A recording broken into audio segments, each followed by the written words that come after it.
Okay, whenever you guys are ready. Since 1976, there have been 1,490 executions in the United States due to capital punishment. This astonishing stat has led us to the question, should capital punishment be outlawed in the United States? The first instances of capital punishment arose in 18th century BC in ancient Babylon. This society did not use an efficient system to correctly convict and punish their criminals. But as civilizations developed, the use of capital punishment became used for documented crimes. In medieval Britain, capital punishment was used for offenses such as treason or robbery, but they still lacked an efficient system to correctly evaluate and punish their criminals. But when British settlers moved to America, they carried their techniques of capital punishment with them. Although they used the same systems, people in America used capital punishment for offenses such as religious disobedience. Even though they used religious disobedience as some, different colonies used different forms of capital punishment as well as what was punishable by capital punishment. In the mid-19th century, many Americans began to support the abolitionist movement to get rid of capital punishment, but at that time, the movement ultimately failed.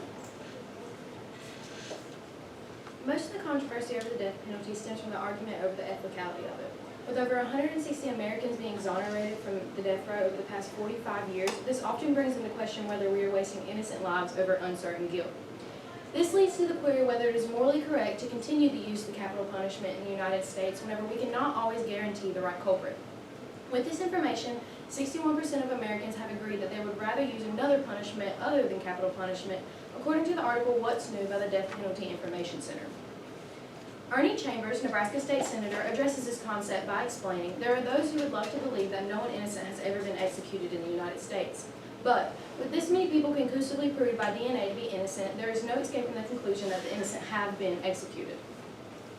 According to this graph by Harvard Law, of the 28 people executed in 2015, 75% of those were of uncertain guilt or crippling disability, leaving you wondering if those affected by the death penalty are fairly convicted or not.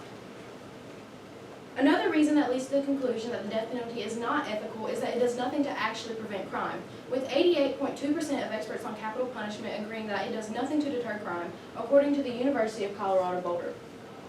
John J. Donahue at Stanford Law uses a comparison between Hong Kong and Singapore to prove this. Hong Kong and Singapore have nearly identical crime rates, however, one of the two heavily uses the death penalty and the other completely refrains from it. Relating to our final solution, the death penalty takes away any opportunity prisoners have to be rehabilitated back into society. The National Institute explains that reform or rehabilitation programs decrease recidivism rates by 20%, with one specific program, the Boston Reentry Initiative, using religious organizations, police, and social service agents, has been proved to reduce recidivism rates by an overt 30%. Another issue with capital punishment is the presence of social biases within the sentencing process. Race bias is one of them. The race of the defendant and the victim have been found to play a role in the sentencing process. A 2014 study by Washington State University found black defendants 4.5 times more likely to be sentenced to death than their white counterparts. A 2014 study published by the American Economic Review found similar results in other states, specifically southern states and in cases involving minority defendants and white victims. In this chart from Washington State University, you can see black defendants with white victims are sentenced to death much more often than white defendants with black or white victims. In addition, in 2010, Michigan State University found evidence of racial bias in jury selection. Prosecutors were twice as likely to strike black than white potential jurors. Another bias pertains to the class or income of the defendant.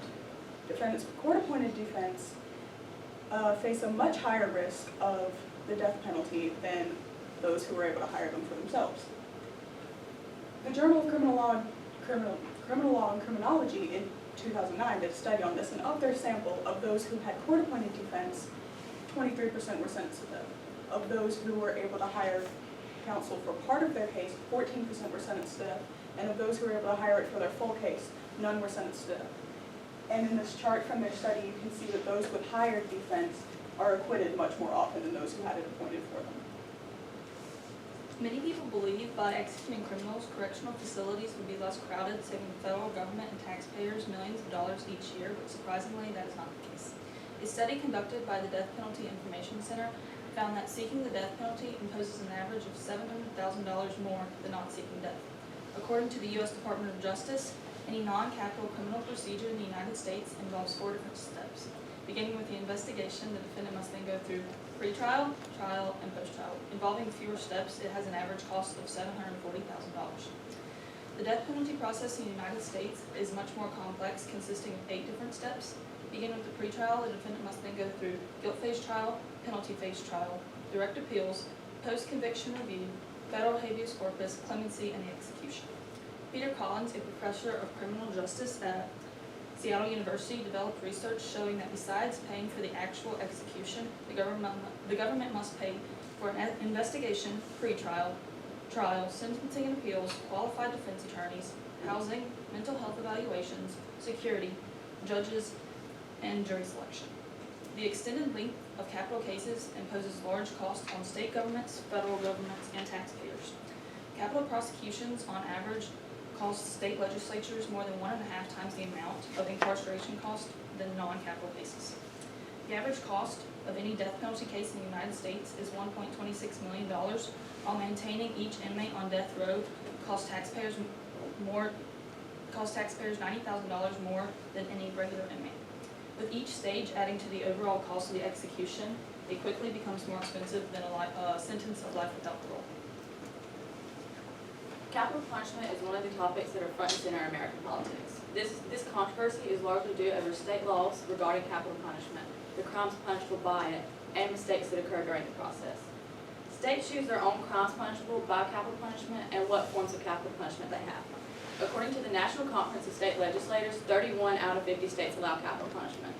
Contradicting laws throughout the United States calls attention to the federal government, but contradicting views within the federal government causes disagreement, which leads to gridlock between the 3 federal branches. Senator Dianne Feinstein, who believes capital punishment has no deterrence when citizens committing crimes, and President Donald Trump, who believes capital punishment should be a nationwide option, shows how government office holders can disagree, leading to a delay in lawmaking and gridlock. The constitutionality of capital punishment is also debated in the federal government frequently. The 1972 Supreme Court case, Furman v. Georgia, supports Furman in the per curiam decision that in that case, capital punishment did not go with the 8th and 14th Amendments constituting cruel and unusual punishment. But if the Supreme Court decided an instance of capital punishment unconstitutional, the Supremacy Clause should abolish capital punishment in all states of America and have a new alternate sentencing. Various attempts and propositions at solving these problems have been seen in the past, starting with Furman v. Georgia in 1972. Afterwards, states redid their statutes to fit the new guidelines, but the results were faulty. They opted for a mandatory death sentence, which would lead to too many executions, complete eradication, which might fail to win public support, or a separate sentencing phase, which just might work. Additionally, University of New Hampshire professor Lawrence A. French, in his academic paper Boundary Maintenance, expressed support for proposals such as limiting annual execution numbers, adopting a federal instead of separate state statutes, and reserving the death penalty for extreme cases such as mass murders and child murders. But these guidelines would be to be decided upon and would take time to change. So the first part of our solution would be a new alternate sentencing, and that would be life without parole. This has already been enacted in some states that have abolished capital punishment, such as Ohio, and it has been deemed to be effective. This would also relieve a lot of stress from the government because there would be less debate over the topic because of the 8th and 14th Amendment determining unconstitutionality of the topic. This would lead to less debate within the government and less gridlock, so therefore there would be faster lawmaking processes on more important issues in the government. But one limitation to this is that we still have many traditional views between office holders and American citizens that would halt the process of passing new laws for alternate sentencing.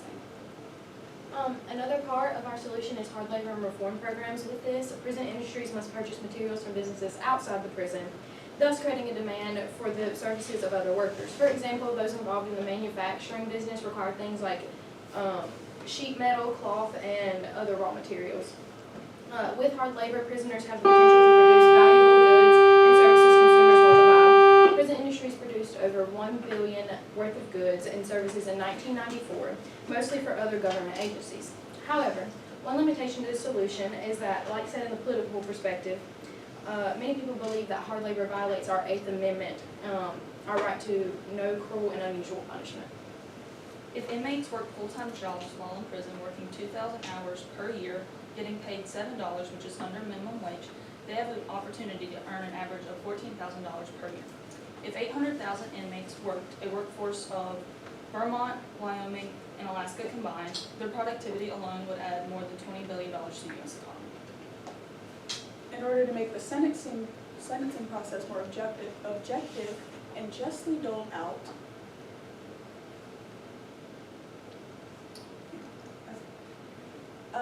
the U.S. states would need a more uniform sentencing statute, whether that be adopting a federal statute or separate state ones that are more similar to one another. This would take time to change and to decide upon, but it would ultimately lead to a more just and objective system. Thank you. All right, let's answer a couple of questions. Okay, Katie. How did the group decide to include Ayana's perspective into the overall presentation? Ayana's perspective was social bias, so it kind of tied into mine in a way because they're both how people feel about it, basically. And with her bias, or with her perspective, she used things about how it wasn't fair to have capital punishment in the United States. So, for example, we can't guarantee that everybody gets the same representation whenever they're on death penalty trials. And there's also many things that she used to describe how racial bias is also very prevalent among the trials. For example, she had one thing that she didn't use about Troy Davis. He was executed in 2010. However, they found information that proved that he was innocent, but they never correctly used it. Okay, thank you. Tori, reflecting on your colleagues' work, which one had the greatest impact on your understanding of the problem that your group identified? I believe Brooks' perspective, which was the economic perspective, had the best impact because before we started researching this topic, I believe, death penalty would be a lot less cheaper than, holding an inmate with life imprisonment. And so our thought going into this was we need to keep the death penalty or capital punishment because it would be the cheaper way. But as Brooke started to do her research, we found out that the death penalty or capital punishment is actually a lot more expensive than holding an inmate for life. So it changed my thought process, which ultimately changed our whole presentation on what aspect as to if it's good or bad, or if it should be outlawed or not. Okay, thank you. Ayana, describe how the content of the team presentation was changed as a result of all of your group discussions. Well, at first, our solution did not encompass all of our perspectives, but we had to compromise and figure out which parts of our various lenses we were going to put in there so that it would still solve the problem, but it would take each of our information into account. Okay, thank you. And Brooke, having finished your project, what, if anything, do you consider to be a gap in your research? And what would make you feel more confident about your conclusion? I feel if we researched more of the futuristic effect, it would make our whole presentation, it would make it more accurate, and we could research how it would affect the U.S. economy in future years, 5 years, and 10 years and stuff. Okay, thank you very much.